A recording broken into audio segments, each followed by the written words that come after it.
At 34 he'd walked away from more things than he could count: a half-finished degree, a failed marriage, a string of dead-end jobs. His father's words still echoed in his head: "You've got no grit, son. You crumble when it gets hard." And for years Ethan believed him.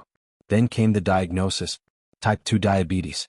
The doctor's tone was matter-of-fact, but the words hit like a sledgehammer. "Lose weight, change your habits, or this will kill you."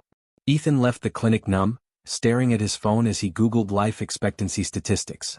That night he sat on his apartment floor, surrounded by takeout containers, and cried, not just from fear but from shame. He'd spent a lifetime running from discomfort. Now his body was paying the price. The next morning he laced up an old pair of sneakers and walked to the park. He made it half a mile before his lungs burned and his knees screamed.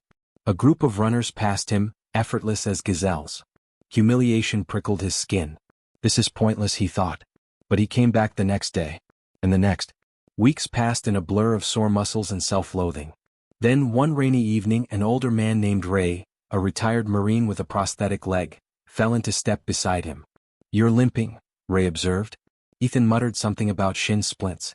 Ray just nodded. "Hurts now. Hurts worse if you stop." Something about the way Ray said it, no pity, no pep talk, made Ethan listen. He started showing up at the park every morning, rain or shine. Ray became a fixture, offering gruff advice. "Slow down. Breathe. This isn't a sprint." Progress was agonizingly slow. A mile became 2. 2 became 5. Ethan's knees still ached, his lungs still burned, but the numbers on the scale crept downward. One day, panting at the top of a hill, he realized he hadn't thought about quitting once. Then Ray mentioned the marathon. "No way," Ethan laughed. But the idea stuck. He found a training plan online, tacked it to his wall, and started logging miles like a man possessed. There were setbacks: a sprained ankle, a brutal flu, nights where the old voice whispered, "You're not built for this." But now there was another voice too: "Keep going." Race day dawned cold and windy. At mile 20 Ethan's legs turned to lead. The pain was a living thing gnawing at his resolve. Spectators cheered, but all he heard was his own ragged breath. "This is it," he thought. "I'm done." Then he saw Ray at the sidelines, arms crossed. No sign. No shout. Just a look that said, "So what?" Ethan kept running.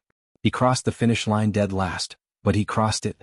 No fanfare, no medals, just a volunteer handing him a bottle of water. He limped to a bench, head between his knees, and sobbed. Not from pain. Not from pride. But because for the first time in his life he hadn't quit. Later, Ray clapped him on the shoulder. "What's next?" Ethan smiled. "Don't know. But I'll figure it out." The marathon didn't fix his life. The diabetes didn't disappear. But somewhere in those 26.2 miles, he'd learned something. The finish line wasn't the point. The point was every step he'd taken when walking away would have been easier. The point was he'd finally stopped running from himself. And that was worth more than any trophy.